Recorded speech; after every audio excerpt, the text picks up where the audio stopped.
এই গঙ্গাসাগর যে পূর্ণ তীর্থ হয়েছে তার মূলে ছিলেন পরম পরাক্রমশালী রাজা সগররাজ। সগররাজ? হ্যাঁ, সগররাজ। অযোধ্যা অধিপতি সগররাজ সেই সময় ছিলেন সূর্য বংশের শ্রেষ্ঠ রাজা। তখনকার সময় তিনি ছিলেন শৌর্যে এবং বীর্যে শ্রেষ্ঠ। জগৎ জুড়ে তার খ্যাতি তখন ছড়িয়ে, বিস্তৃত অঞ্চল জুড়ে তার রাজ্য।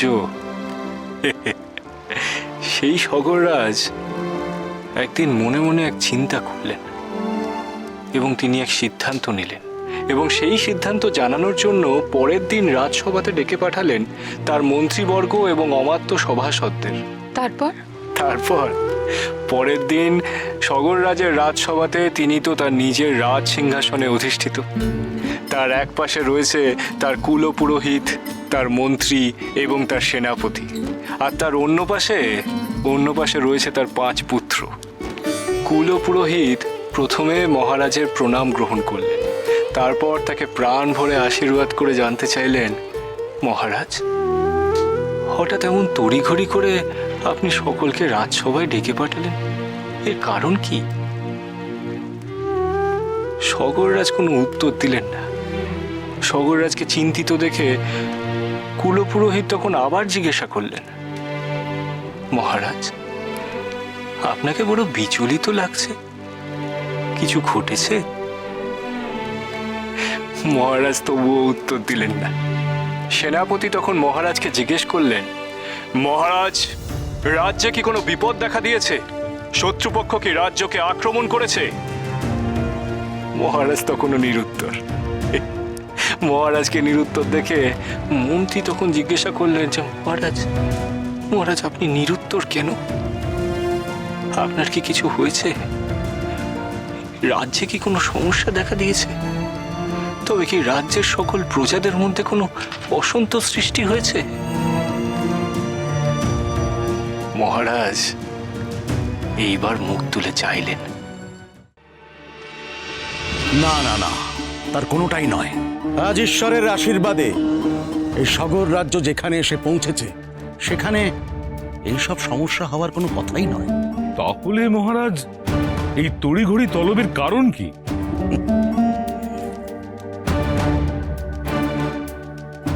আমি এই স্বর্গ মর্ত পাতালের শ্রেষ্ঠ রাজা হতে চাই। এই মুহূর্তে আমি শ্রেষ্ঠ রাজা তো বটেই, কিন্তু আমি সেখানেই থেমে থাকতে চাই না। এই ত্রিভুবনকে আমি আমার হাতের মুঠোর মধ্যে রাখতে চাই। এবার আপনিই বলুন, কি উপায় সেটা সম্ভব? আমি যতদূর জানি, এই ত্রিভুবনের অধীশ্বর হলেন ব্রহ্মা, বিষ্ণু, মহেশ্বর। যদি এই 3 জনের অধীনে কেউ শ্রেষ্ঠ রাজা হতে চান, তাহলে তাকে অবশ্যই ইন্দ্রত্ব প্রমাণে সক্ষম হতে হবে। আপনি যদি এই ইন্দ্রত্ব গ্রহণে সক্ষম হন, তাহলে অবশ্যই আপনি এই পৃথিবীর মধ্যে শ্রেষ্ঠ রাজা হিসেবে পরিগণিত হবেন মহারাজ। কিন্তু এই ইন্দ্রত্ব আমি লাভ করব কিভাবে? আপনাকে 100 বার অশ্বমেধ যজ্ঞ করতে হবে মহারাজ। 100 বার অশ্বমেধ যজ্ঞ? হ্যাঁ মহারাজ, 100তম যজ্ঞের ঘোড়া জগৎ ঘুরে আসার পর যখন আপনি তাকে অধিকার করবেন, যখন তাকে যজ্ঞে আহুতি দেবেন, তখন আপনি এই 3 অধীশ্বরের আশীর্বাদ ধন্য হবেন মহারাজ।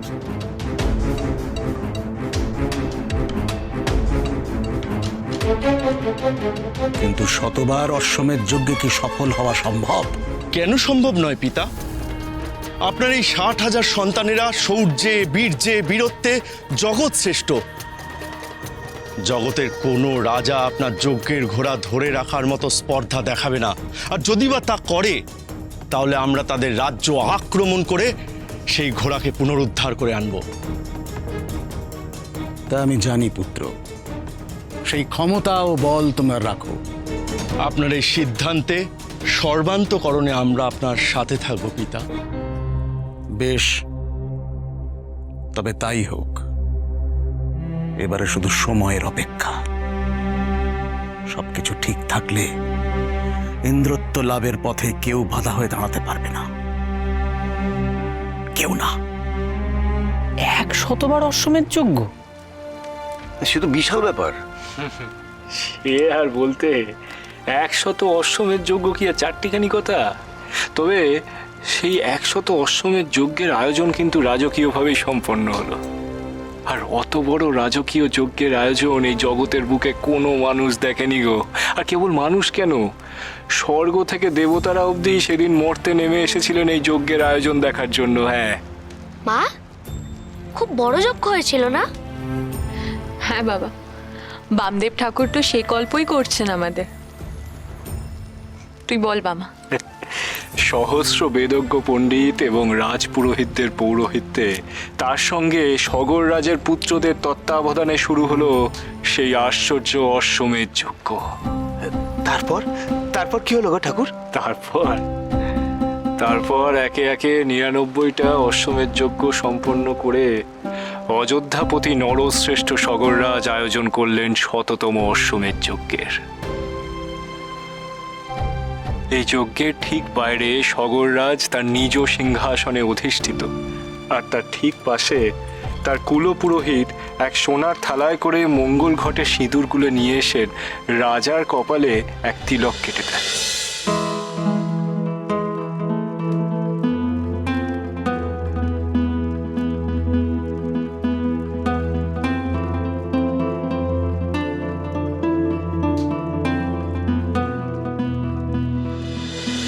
মহারাজ, এই 100তম যজ্ঞের উৎসর্গকৃত ঘোড়া প্রস্তুত।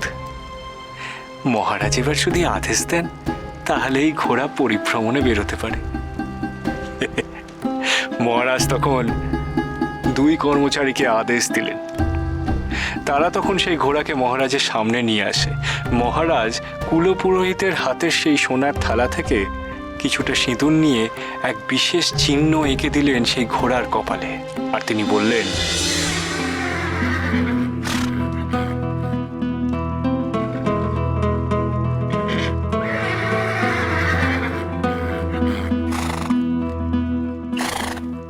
এই চিহ্ন দেখে এবার সবাই বুঝতে পারবে যে সগর রাজের ঘোড়া।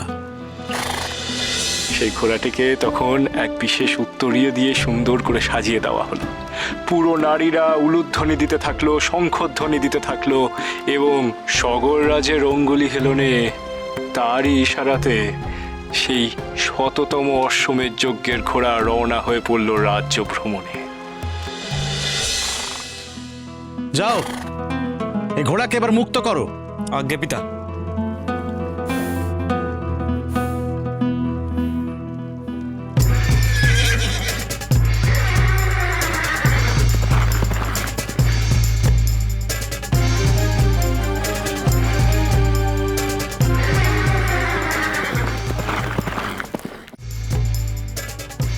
এই নিন পুরোহিত মশাই, যাও যাও পুত্র, এই ঘোড়াকে অনুসরণ করো।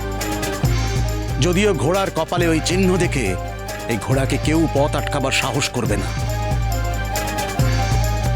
কিন্তু যদি কারো স্পর্ধা হয় তাহলে সেই রাজ্য আক্রমণ করে তোমরা এই ঘোড়াকে উদ্ধার করে নিয়ে আসবে। আপনি কোনো চিন্তা করবেন না পিতা। আপনার এই 60,000 বীর পুত্র থাকতে ওই ঘোড়াকে কেউ ছুতে পর্যন্ত পারবে না। আমরা আপনাকে কথা দিলাম। আমার আশীর্বাদ রইল তোমাদের সাথে। চলো সব। মহাবীর